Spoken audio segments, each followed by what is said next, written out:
Well, recording from my rental Ram 1500. Today is the last weekend that I have use of this great truck, even though it's a classic 1500, which means that it doesn't have those new style headlights in the front, but it was a great truck. Helped me buy a lot of stuff for my new apartment, right, like furniture and stuff like that. And so Monday, which is tomorrow, my Hellcat should be here, and then I ordered rust protection on it because I'm gonna be driving it next winter. So by next winter I'm gonna get winter tires, and we'll have a bunch of videos about driving a 717 horsepower vehicle with a rear wheel drive in the snow. So stay tuned for that, but that would happen next December. But for now, since it has performance summer tires, I'm gonna park it. I'm gonna park it till April. And summer tires, as I researched, I mentioned this before, they're good up to +5 Celsius, which is for like 38, 39 F. No, wait, 10 Celsius is 18, so 10 Celsius is 50, so 41 F. So anything below 41 F, and actually I saw pictures online, they say that these tires, they become really brittle because the compound, it's actually great for warm weather. They create very good traction, much better than regular all-season tires. So these are great tires for warm weather. And actually it's an option.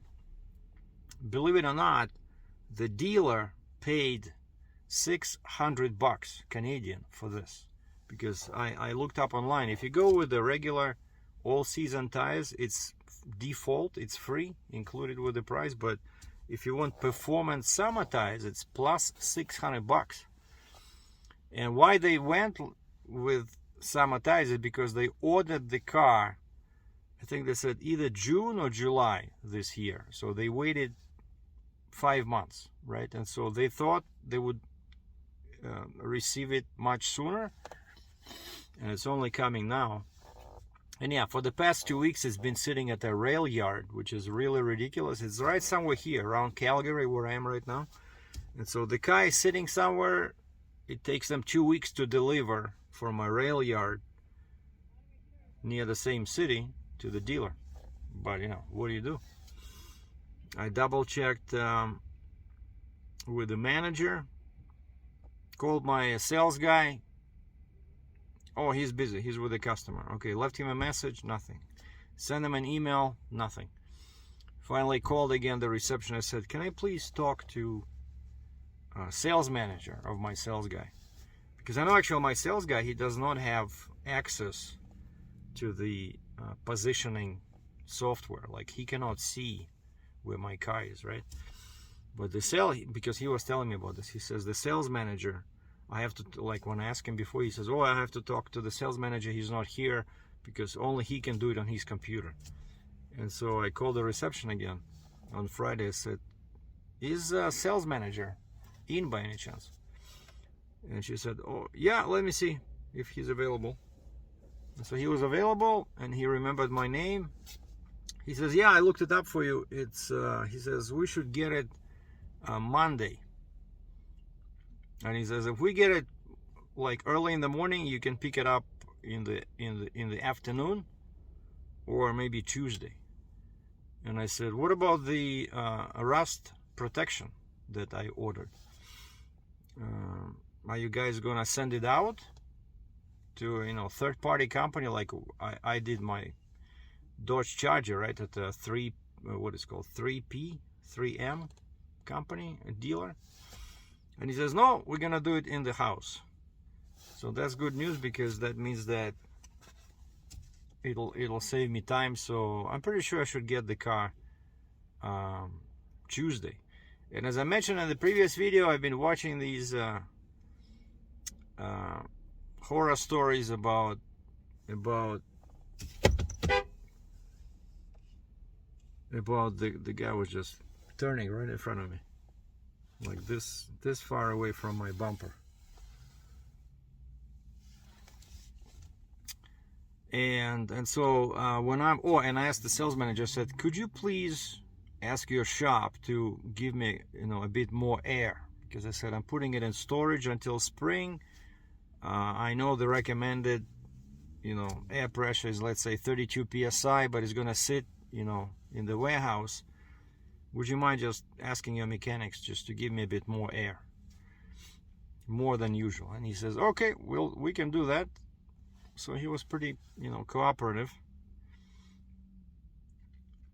And so we hang up, and I was doing more research. And so yeah, when I'm coming Monday, I'm really gonna look into these safety measures that I mentioned in the previous video, because turns out even in the middle of this year, few dealers knew how to reprogram the PCM. Basically, that new packet of these 3 measures, like pin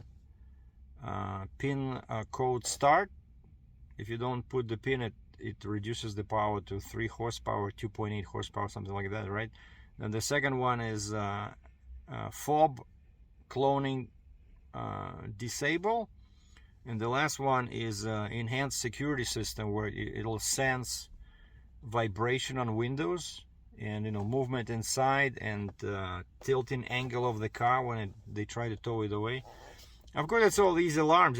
That's what I learned, that these alarms, they're useless, because it takes them 10 seconds to when they break the window, they pop the hood, and the fuse box is right there in the front to the left side of the engine, and all they have to do is just pull one relay, and that's it. The sound stops.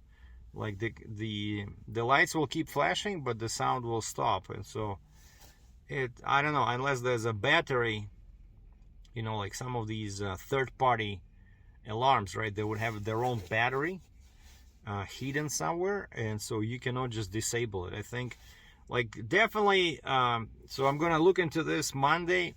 I hope that my dealer is aware of these measures, and what they do is they reflash your PCM with this update, and you lose the ability to clone keys. So if I lose my keys, I'll have to pay for a new PCM, which is probably in Canada here, probably $1,000 bucks. But I'm not planning on losing them. And also my Faraday, that RV signal blocker pouch bag is coming, so I'm gonna keep my keys in this RF proof pouch. And yeah, and activate all the safety measures available. And I'm sitting outside of Canadian Tire, which is a chain of our car product stores. So I decided to go old school. I just got this.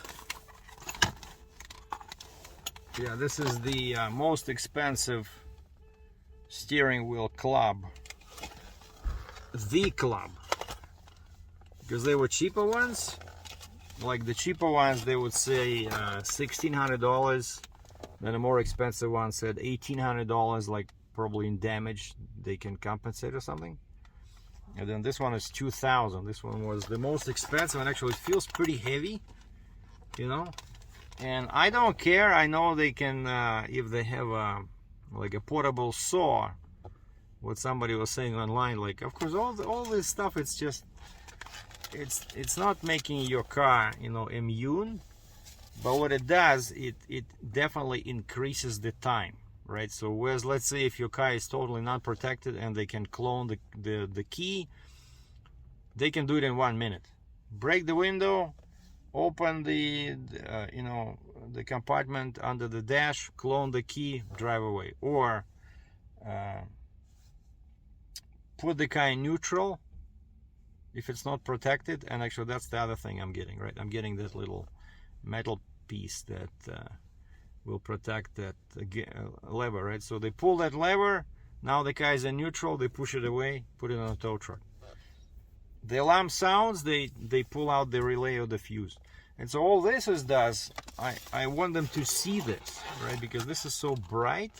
Like before they break, basically what I'm trying to avoid is, I'm trying to avoid, you know, damage, right? Because they can break the window and then they will realize that they cannot steal it, you know? So I don't want that, right? So I want them just to walk away. And so I'm gonna put this, like, you know, yeah, put this on the steering wheel. And actually this is designed for even for pickup trucks actually on this one, because it's pretty big, you know, and you can see it. I think it's good. And they say that the keys are laser encrypted keys, cannot be copied. So the keys look pretty good, you know. It's not like a simple key with 2 indents. These are like serious keys, and there's like 3 keys in here. Yeah, but what somebody was saying, how they defeat this, if they have time, they come with a portable saw, and all they have to do is just, they have to cut the piece of your steering wheel, probably in 2 spots, but that's damaging the steering wheel, right? And that's not exactly 20 seconds, right? Unless you have some 2,000 horsepower, you know, portable saw. So it's all noise, right? It increases the exposure. So that's what I'm trying to do. I'm trying to protect my car through the delayed, you know, kind of like defense, you know, like delayed to prolong the time that the morons with power tools have to be inside. But anyway. Oh, and I also, so I moved all, since I'm getting ready to give this truck back. So I put all my stuff in here already that I will need. So I have this fuel stabilizer. I'm gonna put in the tank of the Hellcat. I have this. So I'm gonna block the exhaust, the dual exhaust pipes in the back there. So I have scissors to cut that stuff, and also I'm gonna take out the filter, take it with me, the air filter, because somebody said they like chewing on that. And I'm gonna put some of that stuff into the inlet, you know, but not the one that goes towards the engine, but the one from the outside to the engine. And I think there's another one somewhere there, air conditioning, probably somewhere on the right side under the hood, but I'm not sure what that one is. But just in case I find it,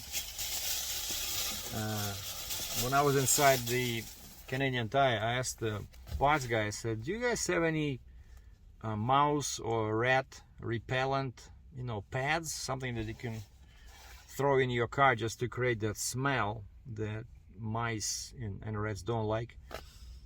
And the guy wasn't sure what I'm talking about. He says, okay, check aisle 47. So I went to aisle 47. They have all kinds of mouse traps, you know, even some bigger cages for like moles and stuff like that, man. And then I saw this, and this is pretty much the same stuff. I have this, what it's called, yeah, they just call it Rodent and Pest Barrier Kit. And on the back here they show you like the same idea, right? So whenever you have a pipe, like this is for your house, so whenever you have a pipe that you want to block, you just cut this thing, and it's the same steel wool. So I think it's good stuff. And they tell you how much to cut. Wearing gloves, use the included shears. Oh, there's scissors inside. Use the included scissors to cut a piece of excluder slightly larger than the opening. Okay. Slightly larger than the opening. And you see, you have to wear gloves because, of course, this stuff will stuck to your hands, and then it You know, you touch your face or your hair, you're in trouble.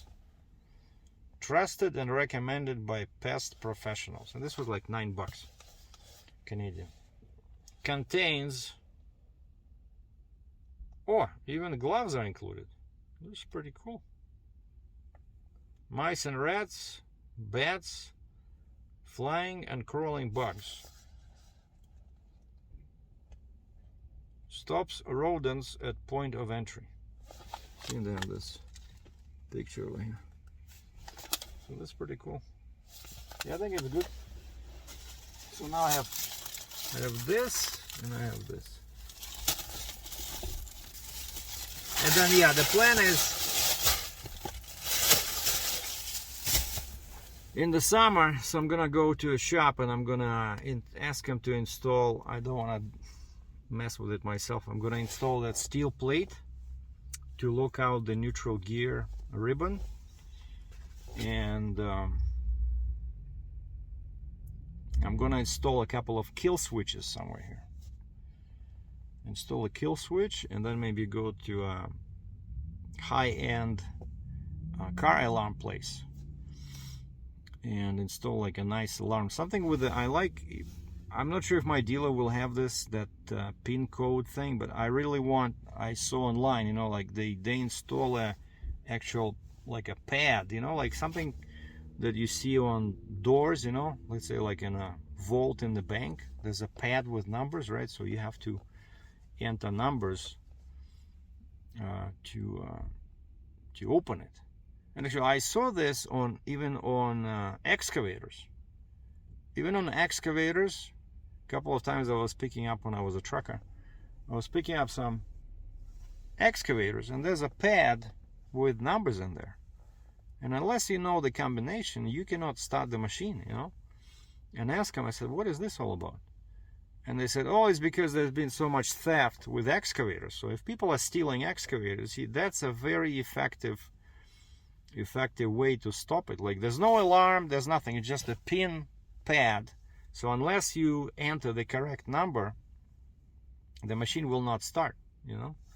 So I think that's pretty cool. That's a very simple way to make it very difficult for somebody to steal your, you know, expensive car. But also I think I'm gonna go one step further. I'm not sure if it's entirely legal, but what I want to do is I want to put in, like, let's say they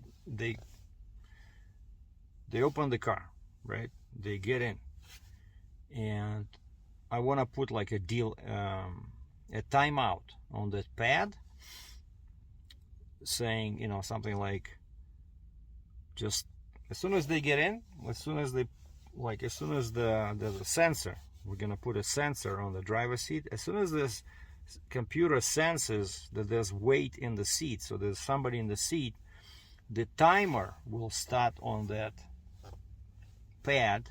It'll say 30 seconds to release of gas, right?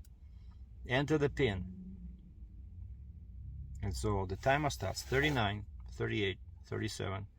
If they don't enter the correct pin, we'll have a canister with some very bad smelling, possibly poisonous gas, you know, somewhere automatically triggered.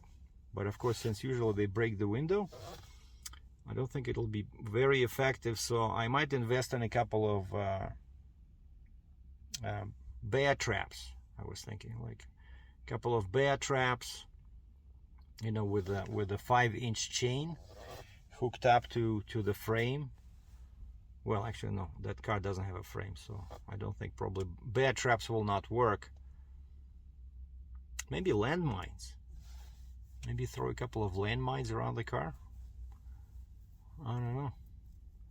Or maybe another thing is just make it less dangerous. But when the timer starts, so the guy gets in, the timer starts, and there'll be a message, something like, you have 30 seconds to enter the pin or enjoy the consequences. And then we'll have a can of very sticky bright red paint positioned somewhere on both sides of the steering wheel. So if the pin is not entered, the paint starts spraying. I probably will hook up some explosive device, but I haven't thought it through yet, so I have time till April to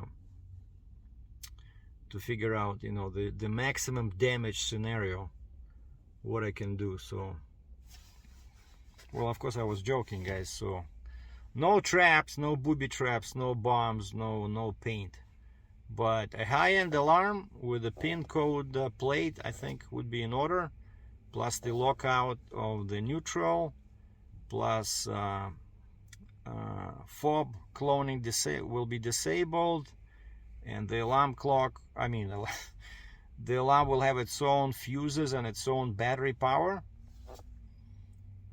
And also I like the type of alarm where you can install an app on your phone and it'll notify you. Let's say if somebody's trying to break the window, and the alarm senses the vibration and it sends you a message, sends you a notification on your cell phone, so you can, you know, call the cops. Because of course they say it's never a good idea just to, you know, run out and deal with the criminals yourself, because they can be armed. They can be more than one. They can be like, usually what I see in videos, there's like 2 guys, right? And like I mentioned before, the easiest way for them to steal it is when you keep your keys just lying around somewhere near the front door, and they have that relay, or basically RF signal reader, and they will walk around your house looking for that signal. As soon as they have the signal, they send it over to the guy standing next to the car. He amplifies it and he can open the doors. He can start the car, drive away. That's like, for them, that's like bonanza. That's like the simplest way. So definitely the first thing I'm going to be doing is always putting the keys in that RF immune pouch. And of course, plus this, plus the alarm. Oh, and in other news, remember I had that auction on my plate? So actually a guy from United Kingdom kind of like won it, because he offered 100 pounds, which is like 130 US. But then he never sent me the money, and you know, it's too far away to send the plate to UK. So kind of like, he won it, I congratulated him, but then he disappeared, wasn't sending me the money. And so this other guy that I visited in Montana, if you remember, on the way from Montana to Canada, I stopped at the Glacier Park, and the local guy, when we became friends, he was watching my channel as well, and he took me to the park. You know, I was able to do some photography over there. He showed me his gun collection. It was pretty cool. And he runs a fleet of rental cars, and so this is the guy that offered me a free car for the winter. But now I've been thinking about this, and yeah, all these expenses, you know, flying down is 500 US, then you have to drive back 300 miles, and then of course he wanted me to pay for insurance for the winter. That's, in my case, it's like 200 Canadian a month, plus gas, plus this and that. So I said, you know what, you know, when I had this truck, I had a chance to get to know my area. And so now I know where all the stores are, you know, like groceries, banks, coffee shop, you know, fast food. And there's a lot of good spots right within 10-minute walk from my apartment, you know, like 1 kilometer, 1 kilometer one way, 1.2 kilometers the other way. And so I figured, you know, I can live without a car until April, since I can just, you know, with the sedentary lifestyle I have now, I need all the exercise I can get. And so I have my Nordic poles, I have my weighted vest, I have my, you know, winter boots, waterproof boots, and so I can just, you know, walk over to the store a couple of times a week, buy my food, go to the fast food or whatever, and then just get back and enjoy the warmth of my apartment. And then when I do need a car to go somewhere like this place, like this Canadian Tire, and there's a couple of large, like, you know, supermarkets here, but this is like about 9 kilometers from my apartment, so I can take an Uber, you know. So that car from Montana, I figured with all the insurance and the flight cost and the gas and stuff, it would cost me like $1,000 till April, you know. Whereas I can get an Uber for like $20, $30, you know, like once a week, do my shopping, come back, you know. And then April, as soon as the temperature goes up above, what did I say, 41F or 5C, I'll get my Hellcat and we'll start doing videos with the Hellcat, and I'll just park it near my apartment. Anyway, and so yeah, and so why I'm in this area, the main idea was, so this guy offered me $100 US, and so I said, okay, the guy from UK was not paying, and so he paid me $100 right away via PayPal. I transferred it to my bank, got it, right? And at first he says, oh, don't send it since you're coming to get the car, just, you know, bring it with you. But now I sent him a message, you know, on WhatsApp. I said, you know what, I decided not to get the car. I'm gonna spend the winter without the car, so I just mailed you the plate via regular post, Canada Post, or regular mail. It was only like $9 Canadian, including the envelope, you know. So he should get it in a week or so. And he sent me a message back. He says, okay, no problem, thanks for letting me know. So this way he can still use this car. Because actually at first he wanted to give me a minivan, like some kind of a white minivan. All his vehicles are like 10, 12 years old. He buys used vehicles and then use them as rentals. And now he was saying, you know what? Instead of a minivan, I'm gonna give you a 4x4 Lexus. It's the same car that he drove me in when we were exploring the Glacier Park, and I'm like, holy moly. But it's like 2012 or 2010 Lexus, was probably like 100,000 miles on it, but inside it's like an amazing car. So it's like a luxury, you know, luxury vehicle. It would be cool, but again, I looked at all the costs involved. And then of course, you know, on the way back I'd have to deal with Canadian customs, you know, explaining to them how I got the car, why am I driving the car with Montana plates. And actually Montana out of province plates are only valid for 3 months. In Alberta, then you're supposed to change them to Alberta plates. And so, you know, I was afraid I might get into trouble with Canadian customs, because I was thinking I'm gonna ask my friend to kind of like write down some kind of a rental agreement, put like $1, you know, rent.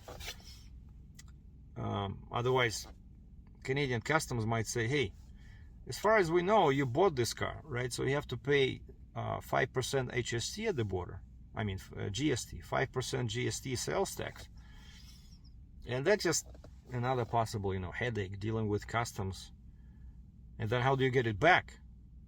Well, the guy wanted to visit me in Alberta, and probably he could have flew in here in the spring and then drive back in the car, but I don't know. For me to drive it back, it's another 300 miles and explain to US customs now what am I doing. So it's just, you know, not very easy logistics wise. And so yeah, I told him, yeah, thank you very much for the kind offer, but I can take it without the car till April, and then I'll have my Hellcat, so we should be good. And work-wise, my first load is on the way to Texas. So the guy sent me pictures that the shipper requested, the customer requested. So he sent me them late Friday night, because he didn't have a signal where he was. And so I'm thinking, if he did, let's say 200 miles Friday, let's say 450 on the weekend 9, so 1100. And I remember loaded miles were 2200. So I'm gonna, I said, let's touch base Monday morning And so Monday morning I'll ask him for his location update. We'll send it to the customer so that everybody's happy, and he'll probably deliver, I'm guessing, because he has a load. You know, one of the reasons he agreed to do this for very low rate, because that was the rate of the customer. So one of the reasons he agreed to the low rate is because he found a load. I think in the picture it showed as some kind of a like generator. He, you know, pretty smart. So he's moving a trailer for me, right? Empty trailer. And he also found an LTL load, like a generator. And so he can make, you know, I don't know, a couple of $1,000 probably on that. And I'm guessing, especially since he has to drop off that generator before he delivers the trailer, so I'm guessing it's probably going to be Thursday till he's empty. And then Thursday, so I have to generate some paperwork. I'm not 100% yet on that because I never did it before.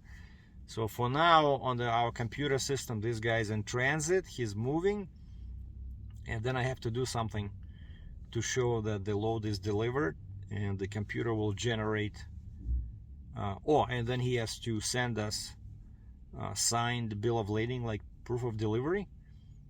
And basically there's a couple of steps I have to do in order for this to be like done, completed, right? And then I should get the money. I think in my line of work, I'm paid every Friday.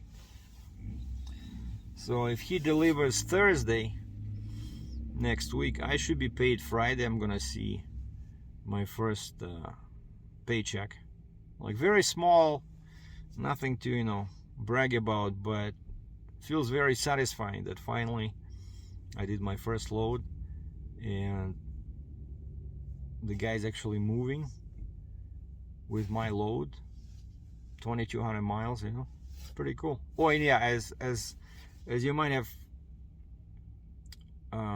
caught it, that the load is moving inside US, which is pretty cool, because as a broker, because my company has offices both in US and Canada, I can do loads between both inside US now, which I was never allowed to do as a carrier because I'm Canadian, right?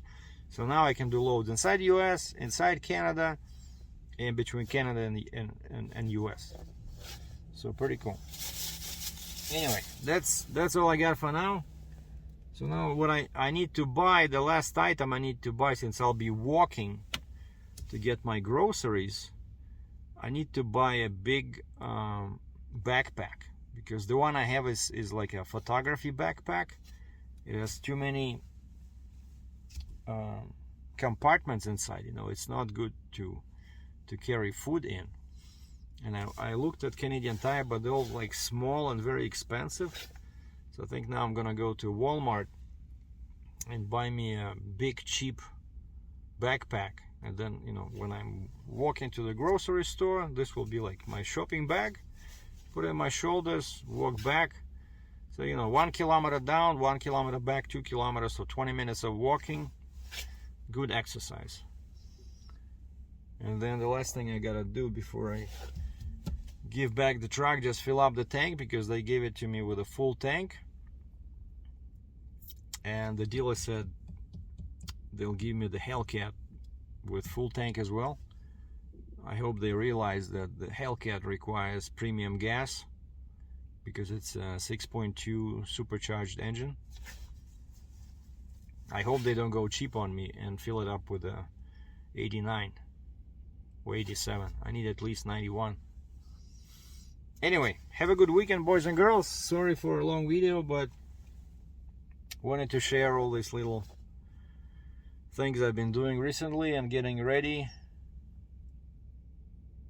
to live through the winter in Calgary without a car, and put my Hellcat in storage and keep working and keep making money as a freight broker, and mainly keep learning, because this is a totally new endeavor for me, right? I never did this before, but I'm good at paperwork, I'm good at details, I like talking to people. I like working with computers. So I think I'm in a good place. So I'm not gonna do the plan B, like the plumbing business. It's a stretch, you know. I think I'm better suited for office kind of work. Exactly what I'm doing now. Exactly what I'm doing now. Exactly what I'm doing now.